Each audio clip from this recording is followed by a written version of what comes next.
Hi guys, this is Prius Wanderer. This is my second vlog. If you're interested in my backstory, please check out the first vlog because I'm not going to go over all that information again. In this video, we're going to talk about why we made the decision for me to become a part-time snowbird, why we chose a Prius, and how I make that Prius work for me.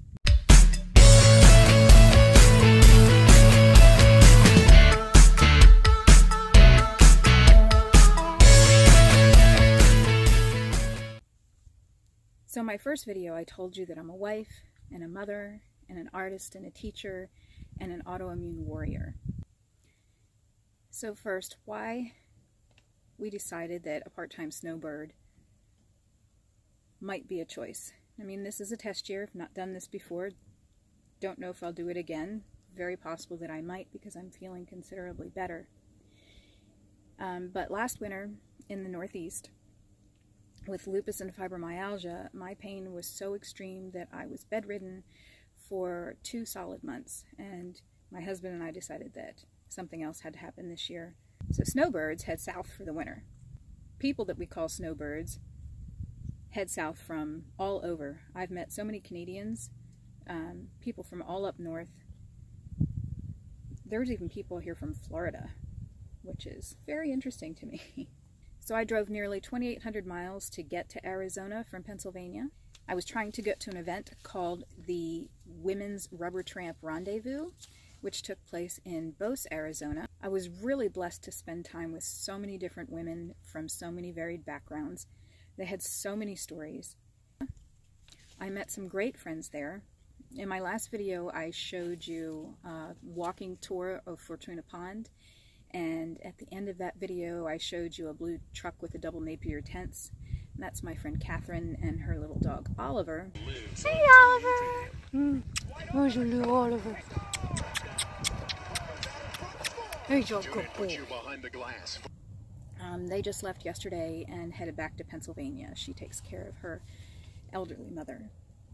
So one of the other friends that I made at the Women's Rubber Tramp Rendezvous is still camping with me, and she travels in a van that she's in the process of converting while she's traveling. Okay, so why we chose a Prius? Well, Prius is small. Probably thinking, gosh, that's crazy.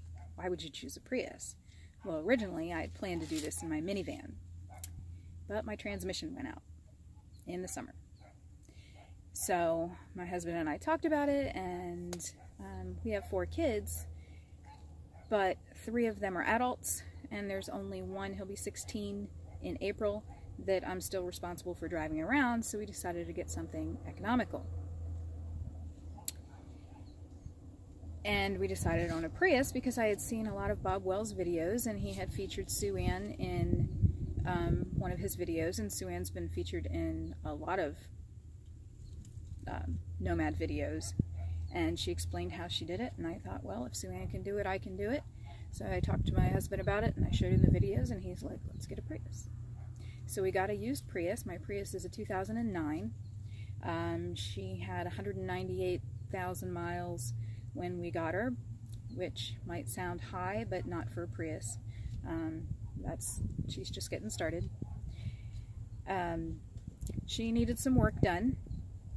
So my first distance trip in her, I drove her out to Indiana to Auto Be Yours, and they took care of some things that needed done. They work strictly on the Prius. You can look them up online. The reason we found them was because my navigation screen, my center console screen, which gives you all the information about the fuel mileage and everything that has to do with the car, died. So it was a couple months after we got it, it just died. So we found them. I drove out, they did that work, they did some other work, and got her all roadworthy. And I can't say enough about them. They are amazing people, absolutely wonderful to be around and work with. It's a family-run business. If you need anything done to your Prius, I highly recommend that you look up Auto Be Yours and get in touch with them and see if they can take care of your stuff. So, a Prius.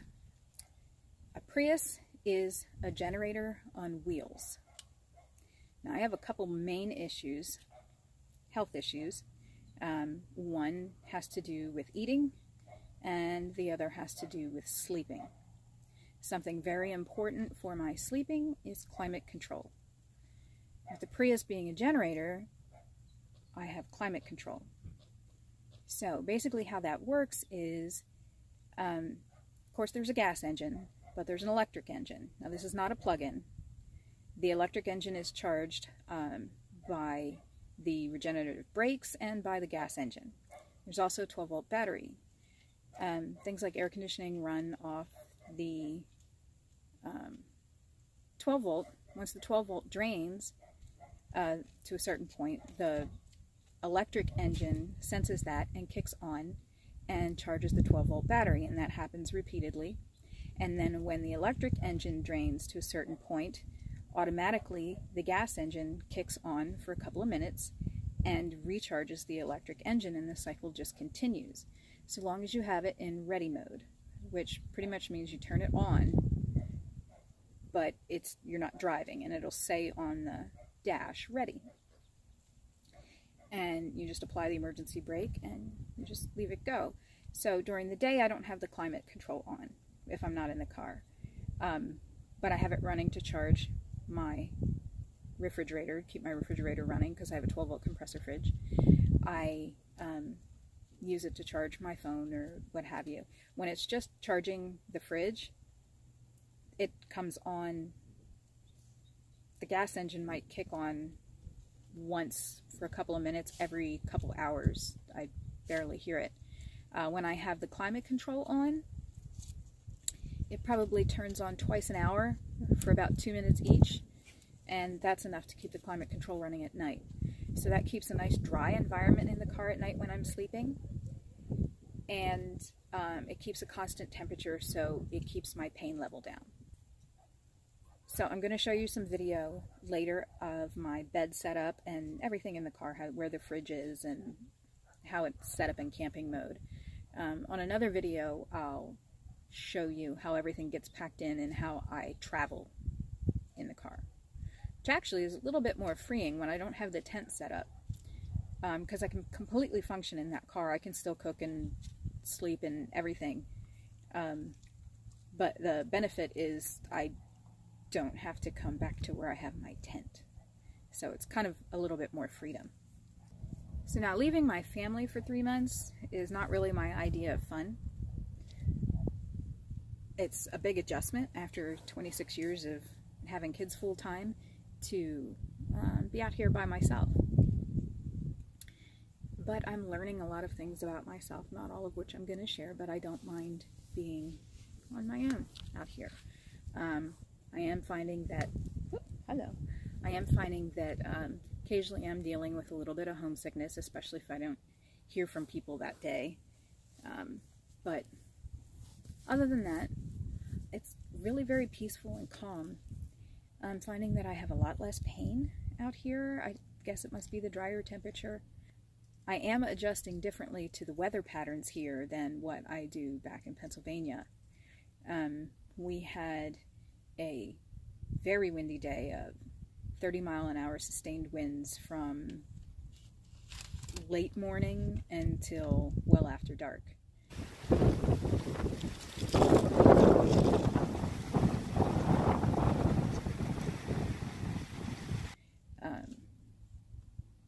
The day before in the evening, I had a lot of pain jump up, and I found that night I was really restless and really high pain. And in the morning, again, it was incredibly difficult to ignore the pain. It was incredibly difficult just to move and go get my stuff done. And then this wind kicked in. So I imagine that high pain jump was related to whatever pressure changes were going on in the atmosphere, which really affected me. So I have to relearn what I'm going to react to out here versus what I had at home. But out of the full month of traveling, that is the only day that I have had substantial pain that I had a difficult time functioning. So adjusting to part-time vehicle dwelling is a pretty big adjustment, because I mean, traveling in a Prius, I'm really traveling, with minimal supplies. I still do food prepping like I did at home. I make one meal, and I make enough for 3 servings. I have a 2.5 quart cast iron Dutch oven that I cook in, and so I do 1 serving for my main meal, and then I take 2 servings and put them in my little mason jars that fit in my Road Pro, and then I store them in my Alpicool fridge. What's really great about that is days like that super windy day where I was trapped in the Prius.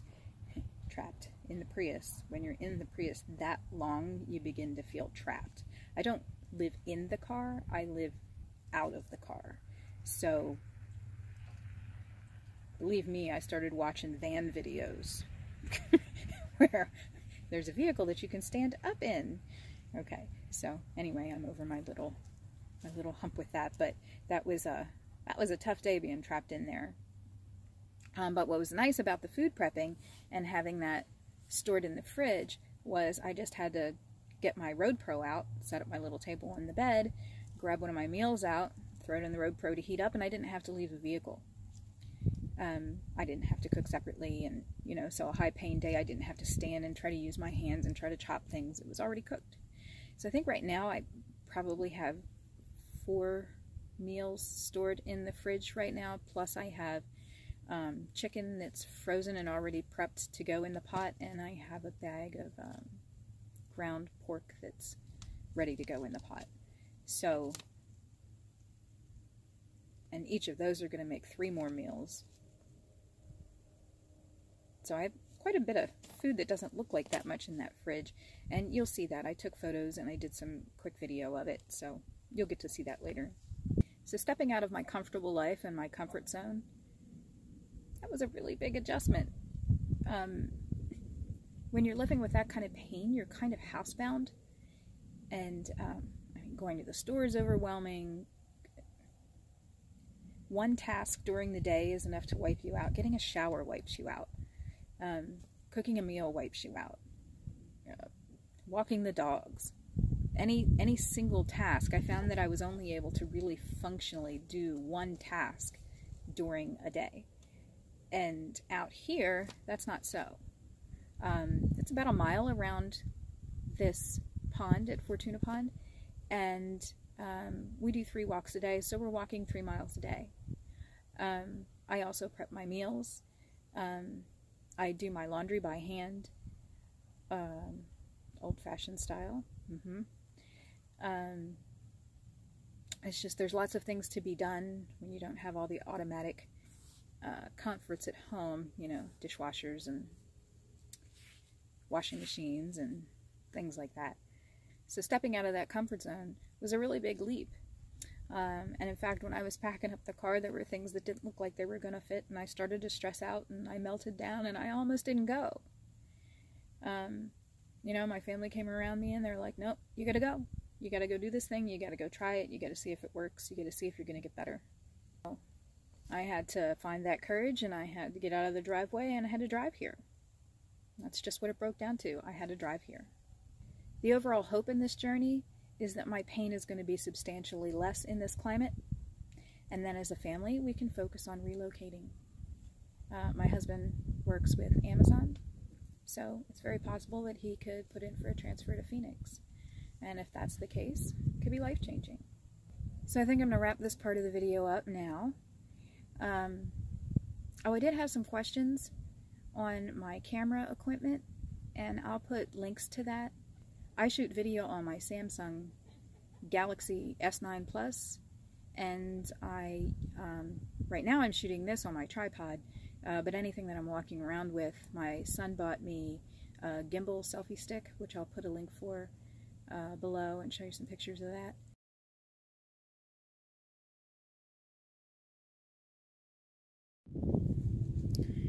Okay, as promised, we're going to take a look on the inside of the car today. So down here behind the driver's seat, you can see my 12-volt compressor fridge. That's an Alpicool. I'll post some photos of how I have this layered in here. But this seat is Simon's bed, and we have lots of layers going on here to Stay away from the fridge.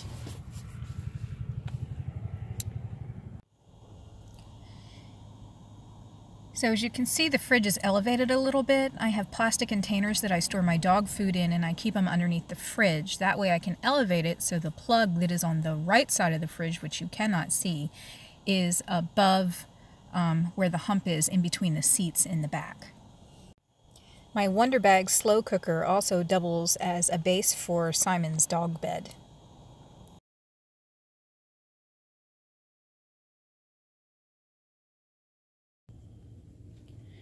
Coming around the front. Now, clearly we are set up for camping mode. This is kind of where I keep all my stuff. The blue bag's my art bag.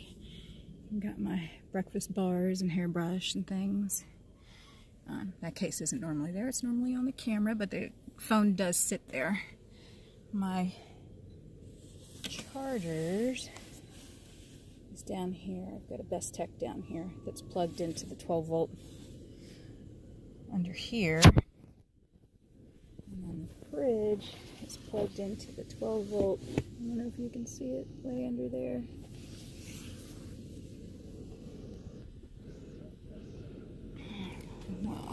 We'll go around to the other side.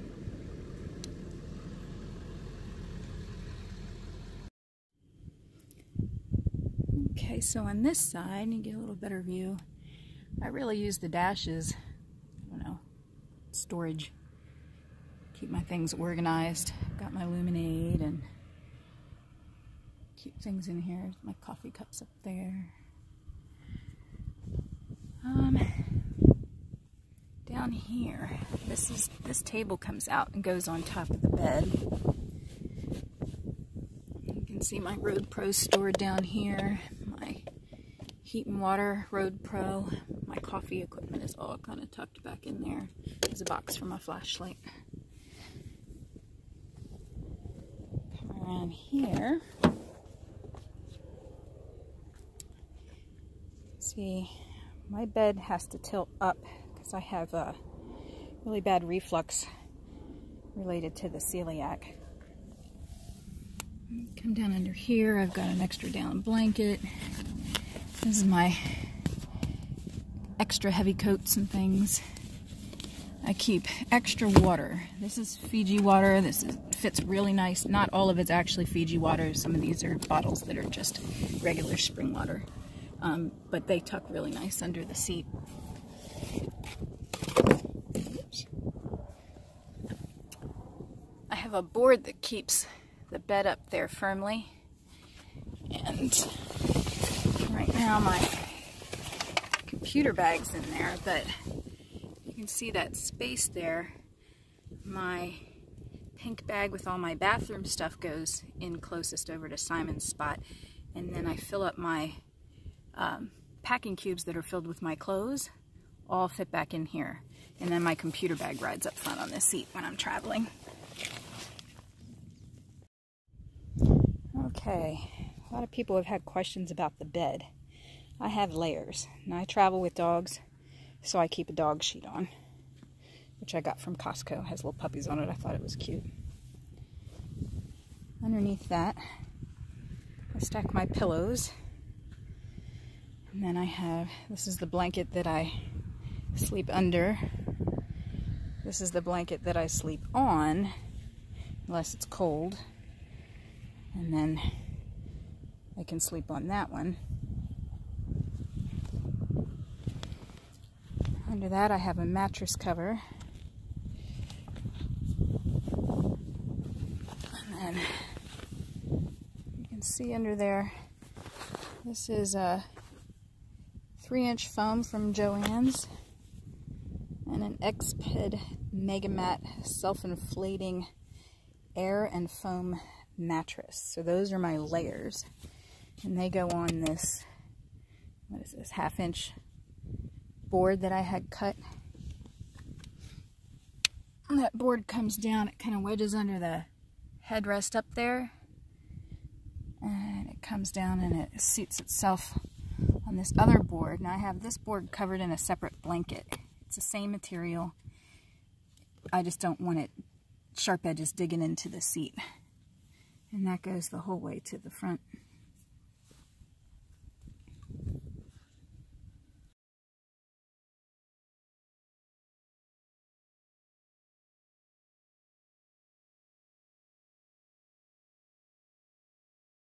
Now, let's see if I can do this with one hand.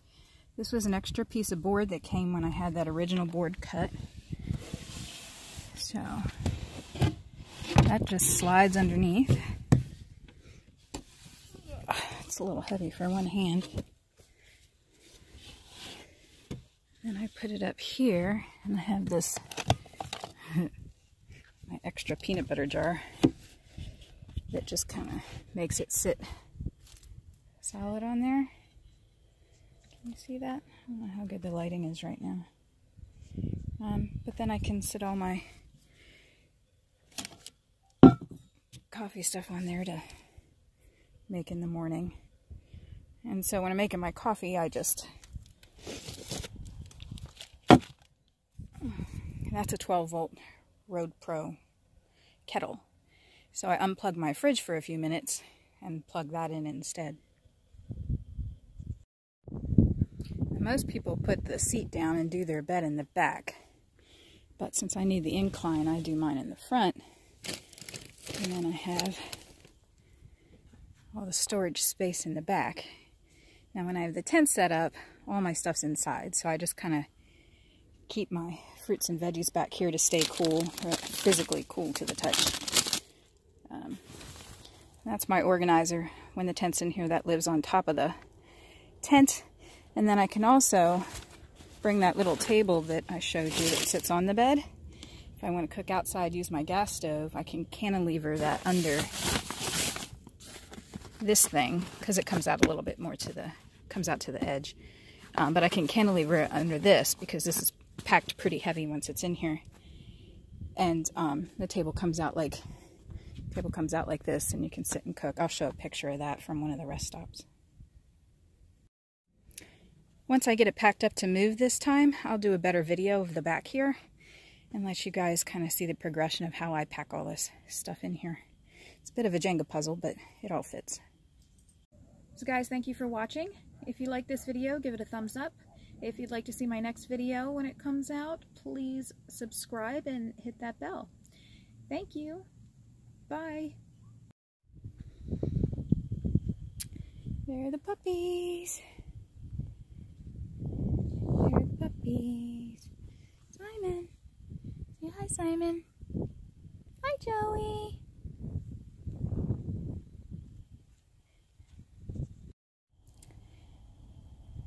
So last week after I recorded that first video,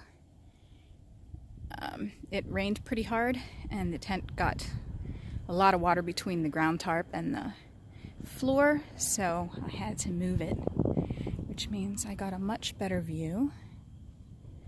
I came up not too far from where I was, but I picked a nice sunny spot so we could dry things out. It's also a nice quiet spot. I don't have any direct neighbors, so I have kind of a lot of brush on both sides. But I have a really nice view from my awning now.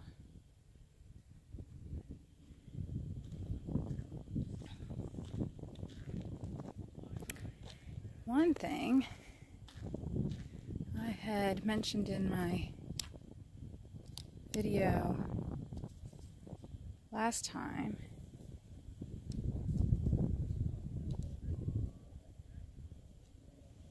that, I don't know if you can see the bird out there swimming. I said, oh, they were ducks. They are not ducks.